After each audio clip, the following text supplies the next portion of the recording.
Question is the bill be now read the second time. The honourable member for Nelson. Thank you, Mr President. Just a few words in contribution on the bill. I hadn't necessarily intended to speak on it, but I'm a bit intrigued by parts of it. And I concur with the contributions of members already. We're at a point of catastrophic failure in our rental market. Catastrophic failure. In fact, not only is our vacancy rate under 1%, it's under half of 1%, I believe, at the moment. 0.2% or something absolutely unthinkable, Mr President. There is no way that that can function for our community. A functional, just for the purposes of record, a functional private rental market has to have a vacancy rate of at least 3% for that to operate as a private market. We have not been anywhere near 3% for years and years and years. We've been under 1% for a very long time, years as well, and now we are down under half of 1%. What that means is we have currently got people who are entirely shut out from housing, entirely, who have no choice but to live in utterly appalling conditions, in inappropriate conditions, people who have to crowd into properties together in order to survive. We've also got a whole generation of young Tasmanians, who have no prospect of entering their adult life as independent adults because they cannot rent a property. There's literally no one in this room who ever had to face that as a young person, as they entered adulthood, who couldn't get an affordable rental property. Everybody back in the day, Mr President, back in the day... There's a lot of people in this room. Well, let's be... Through you. Sorry, just to be clear, Mr President, I'm not talking about people's personal circumstances, I'm talking about our rental market circumstances. Not very long ago, in decades past, when everybody in this room would have been entering adulthood and earlier, so take the youngest person, and then work back. Rental market had a vacancy rate that was operating as a market. And they could then, even on welfare payments, enter the rental market. Compared to today, which is absolutely impossible. Absolutely impossible. If you have got 18 and 19-year-olds in your household, Mr President, they cannot leave your house and rent on their own, not even in a group home. Absolutely not. Doesn't matter what their income is, they could be working their guts out. They won't get a home because it isn't even a matter of price at the moment, although that is prohibitive. It's a matter of availability. And if you're a landlord and you're putting a rental property into the market right now, you have every single choice in the world and you will never rent to a group of young people if you've got a choice not to, which you will have. So this is a devastating situation, and if anyone wants to argue me the point on this being a devastating situation, they're welcome to. They'll lose. That's what we're facing. So getting anybody moved on from our rental market into a better situation, more secure situation of home ownership is a positive, which is why this is one way of assisting with that through this bill, and that's a good thing. As other members have commented, it doesn't solve our whole problem not by a long shot. But the more people can move into secure home ownership, potentially with assistance through shared equity schemes such as the Help to Buy scheme, that's a positive for the people left behind in the rental market because it takes the pressure off some availability, hopefully. It doesn't fix the rental market. And what we've got to be really clear about is this government is utterly failing to do everything it could be doing right now.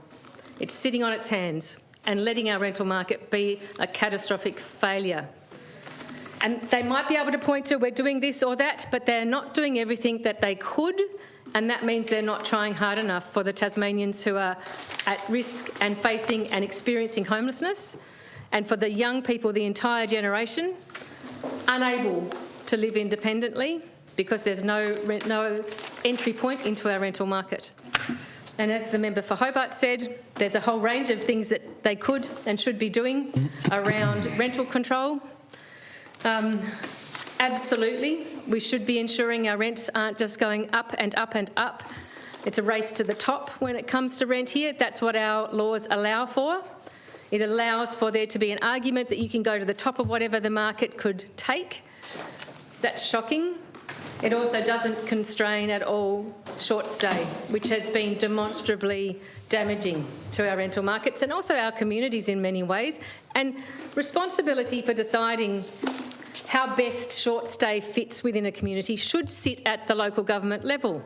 Of course it should be nuanced. Of course how that should look and how it should be regulated and managed in Hobart City isn't the same as it would be on the East Coast, isn't the same as it would be in Burnie, isn't the same as it would be on the Tasman Peninsula.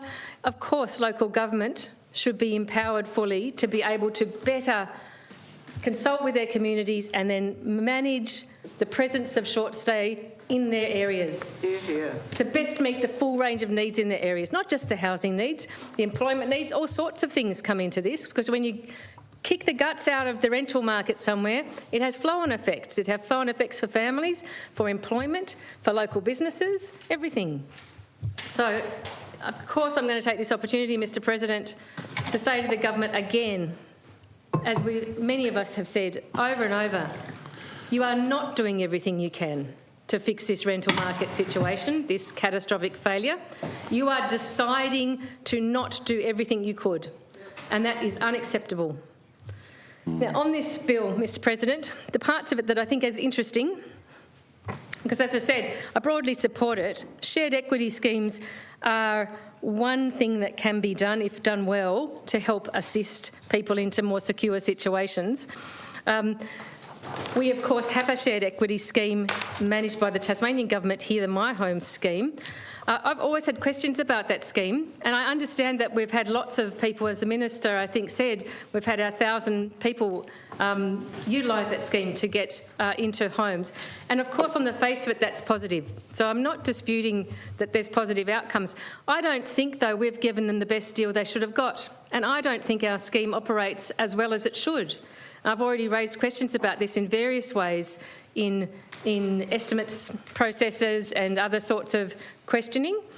We have a scheme that has a monopoly provider of the loans, the Bank of Us. Every other state that has a shared equity scheme that utilises commercial lenders as opposed to government lenders, every other state has more than one commercial lender that's offered, and people have an opportunity then to select what might be best for them. We don't offer people that opportunity. And on my observations, when I was raising questions about this in 2024 and 2025, and I haven't got up-to-date figures, so I can't attest to it right at this moment, but certainly in recent times, the interest rate that we were offering people through the Bank of Us for our My Home scheme was not competitive. It was not the best interest rate that could have been got if there was more choice there. And I think that's unfortunate, because while it's good that we are assisting people into home ownership, we should be assisting them into the best option they could get in a market at that time. And so competition would be required for that, not a monopoly lender. Because, of course, a higher interest rate is something that then is enduring. It's an enduring higher cost that you're paying across the life of your mortgage. So, yes, we're helping people into home ownership, but we're actually locking them in to an arrangement that will cost them more over the long term. And I think that that's not fair. So I'm really interested when I look at this bill and look at the Minister's second reading speech that we just heard, to hear that we actually delayed incorporating the Help to Buy scheme here. We lost 210 places. That's 210 Tasmanian families that could have been assisted into home ownership under Help to Buy during the year that's just coming to an end, when we didn't have this operating. We didn't have it because we were slow off the mark. Apparently we were slow off the mark because we wanted to ensure that it could operate alongside My Home without undermining it. Now, I'd like to hear more about that in the Minister's summing up. We talked about it a little in the briefing, but I didn't get a satisfactory answer there. I'd like one here on the record. In what way would another shared equity scheme brought in from the federal level have undermined our My Home scheme?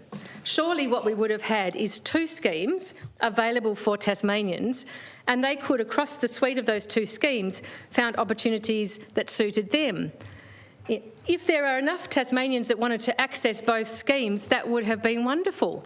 If, for example, there weren't as many Tasmanians as the two schemes may have been able to accommodate, Where's the detriment to people having choice across the two schemes? In fact, if people instead had chosen the Help to Buy scheme funded by the feds instead of our My Home scheme at a state level, in some ways that's advantageous to us as a state because the debt's then covered and carried by the federal government rather than the state government. So I really don't understand this rhetoric about we've delayed it, we've lost 210 opportunities for Tasmanian families to own a home through a shared equity scheme with the feds, because apparently we may have undermined our My Home scheme. I did ask, and I'd like to ask it again here and get an answer on the record, because I didn't really get a clear one necessarily, I think. I'd like one put clearly here. Is there something about our arrangement with Bank of Us and the contract we have with them for our My Home scheme that was an impediment to us bringing in this Help to Buy scheme from the federal level? Was that something we had to negotiate and find our way through? Perhaps not, but I'd like that to be nice and clear. And if it wasn't that, what was it that was a problem across the two? Of course, Tasmanians should have had a choice, as to the greatest extent possible, at the earliest time possible across these two schemes.